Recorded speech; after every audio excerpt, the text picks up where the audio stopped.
वा रे वा, खरं टाळ्या. मंगे दादा म्हणतात मानाची गदाय 51,000 रुपये आणि तिथं माझ्याजवळ 10,000च्या पुढे आकडा गेलाय. निकालीत कुस्ती झाली पाहिजे. पैलवान कुस्तीत तुम्हाला करावं लागेल हलकीवाले. एक राऊंड असा मारा की माणसाचा अंगाला तरतरी आली पाहिजे. 80 वर्षाच्या म्हाताऱ्याच्या अंगावरती शारे आले पाहिजे.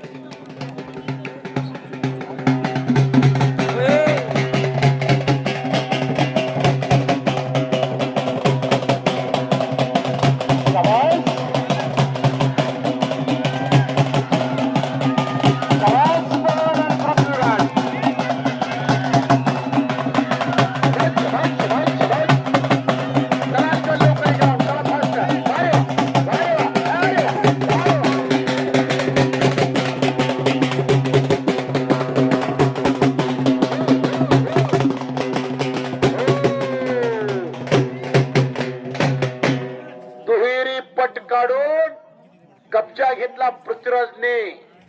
गाडे पैलवानचा हाताचा कोपरा मानेवरती ठेवलाय. आपल्या सारख्याच्या मानेवर ठेवले की दिवसात चालण्या. हत्तीची मान, पैलवानाची मान, सापाची मान मजबूत असावं लागते. शाबास.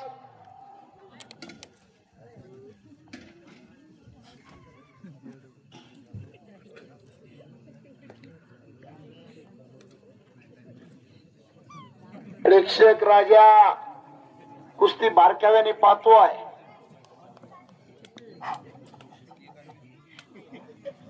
शाबास.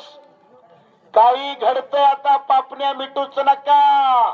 पृथ्वीराज आणि पवन काहीतरी करा.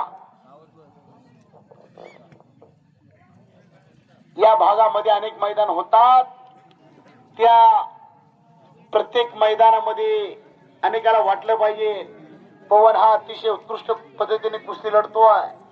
एक जीत से कोई सिकंदर नहीं बनता आणि एक हार से कोई फकीर नहीं बनता. खेळाला महत्व देणारी माणसं आहे. पल्ला याच्यापेक्षा लल्ला याला फार महत्व आहे. शेखर ढोळे यांच्याकडून चालू कुस्तीला 100 रुपये.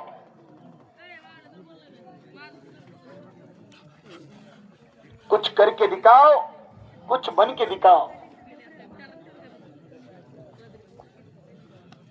माझ्या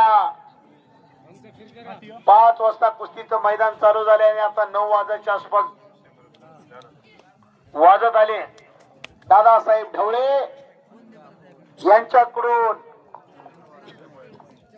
4.5 तासाला अखंडपणे कुस्तीचं मैदान चालू आहे. माझ्या आवाजाचं कौतुक करून मला 100 रुपयाचं बक्षीस दिलेलं आहे. मी त्यांचा आभारी आहे. तुमच्या सारख्या थोरा मोठ्याची पाठीवर शबासकीची थाप मिळते आहे आणि आमच्या सारख्याला एक ऊर्जा मिळते आहे. सभापती भगवानजी मुरुमकर साहेब यांच्याकडून माझ्यासाठी 100 रुपयाचं बक्षीस आहे. मी त्यांचा आभारी आहे. निवेदक हारांचा दोरा असतो. तुमच्यासारख्या फुलांचं कौतुक करणं हे निवेदकाचं काम आहे. पैलवान 51,000 रुपये ठेवल्यात मंगे दादांनी. आणि संपलेल्या कुस्ती